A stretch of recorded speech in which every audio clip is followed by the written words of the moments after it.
Bienvenidos a esta nueva exploración. Hoy nos metemos de lleno en cómo la psicología analiza la información, ¿eh? La experiencia humana. Exacto. Tenemos material sobre dos grandes maneras de hacerlo. Una, digamos, más numérica, para comparar grupos, La cuantitativa, sí. y otra que busca más el significado, la profundidad. La cualitativa. Eso es. Dos mundos, en cierto modo. Pues nuestra idea hoy es sacar las claves de cada una, ver qué herramientas usan y, bueno, qué nos aportan. Así que vamos a ello.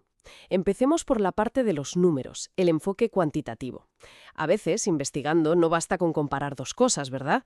Quizás tienes 3 terapias Claro. o 4 condiciones experimentales. Y podrías pensar, bueno, comparo la A con la B, luego la A con la C.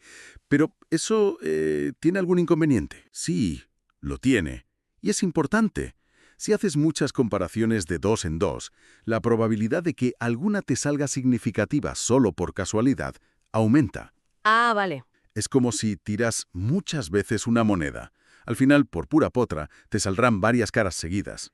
Pues aquí igual puedes acabar dando por buena una diferencia que no es real. Entiendo. Una falsa alarma, como decías antes fuera de micro. ¿Y qué se usa para evitar eso? Pues la herramienta estrella es el análisis de varianza, el ANOVA.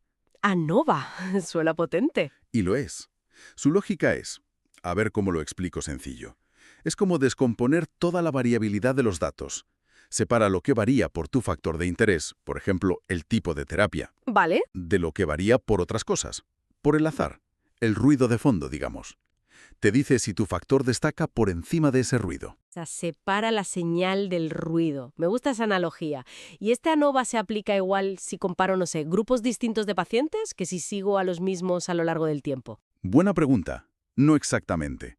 Hay diseños diferentes. Si tienes grupos distintos de personas, cada uno con un tratamiento, usas una ANOVA para grupos independientes. Ok.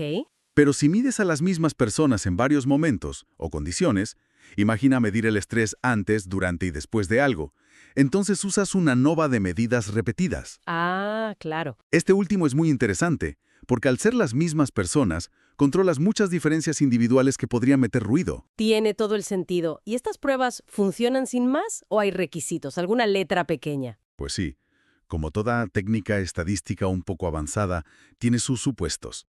Necesitan que los datos tengan una distribución más o menos normal, como la campana de Gauss, ¿sabes? Sí. Y que la variabilidad dentro de cada grupo sea similar, lo que llamamos homogeneidad de varianzas, o esfericidad, en el caso de medidas repetidas. Son condiciones un poco técnicas. Vale. ¿Y si mis datos no son tan ideales? Si no cumplen eso. No pasa nada. Para eso están las alternativas no paramétricas. Pruebas como Kruskal-Wallis para grupos independientes o Friedman para medidas repetidas. Son más robustas, más flexibles si los datos son rebeldes. Bien, saber que hay plan B tranquiliza. Y una cosa, si el ANOVA me dice, ok, aquí hay diferencias significativas en general, ¿cómo sé entre qué grupos están esas diferencias? Porque podría ser entre A y B, pero no entre B y C, por ejemplo. Exactamente. El ANOVA es como la luz verde general. Te dice hay algo, pero para saber dónde está ese algo necesitas pruebas específicas, que llamamos post hoc. Post hoc, después de esto, ¿no? Eso es.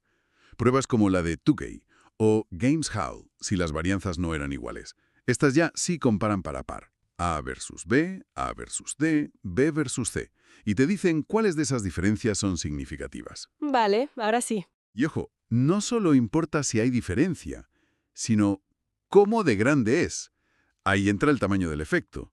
Te dice si la diferencia es trivial, pequeña, mediana o grande en la práctica. Fundamental eso del tamaño del efecto, sí. Muy claro el enfoque cuantitativo. Pero ahora, cambiemos de tercio.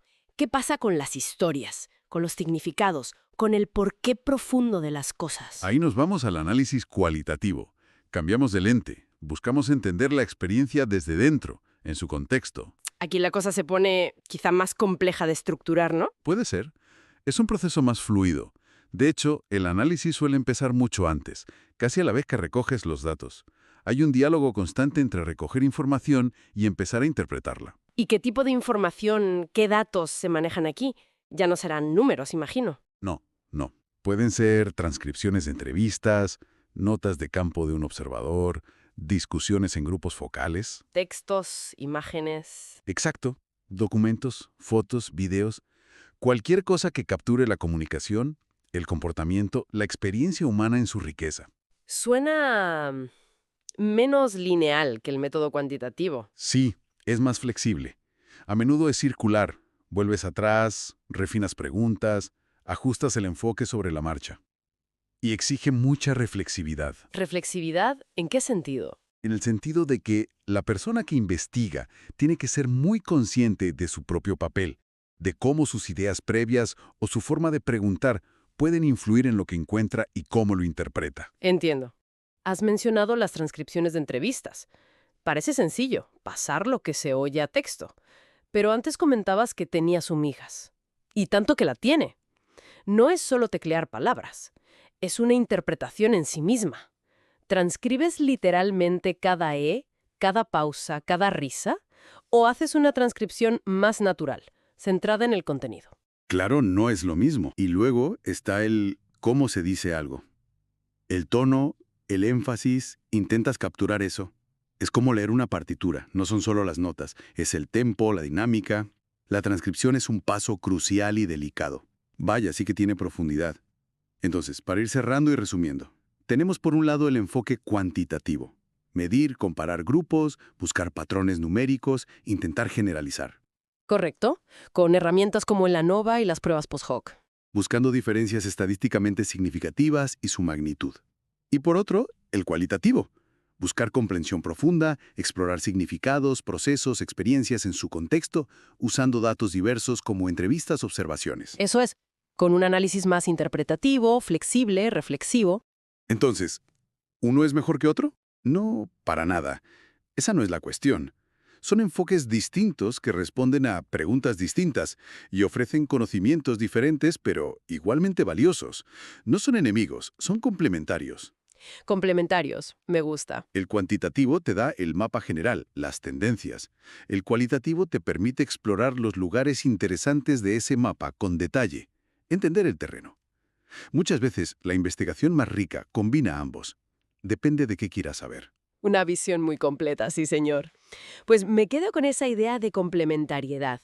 Y quizá para quienes nos escuchan, una última reflexión para darle vueltas. Adelante. Si pensamos en la psicología, que intenta entender algo tan increíblemente complejo como es la mente y la conducta humana, ¿de qué manera podríamos, combinando inteligentemente estos dos enfoques, los números y las narrativas, los patrones y las profundidades, llegar a una comprensión todavía más rica, más matizada, que la que cada uno nos da por separado? Ahí lo dejo.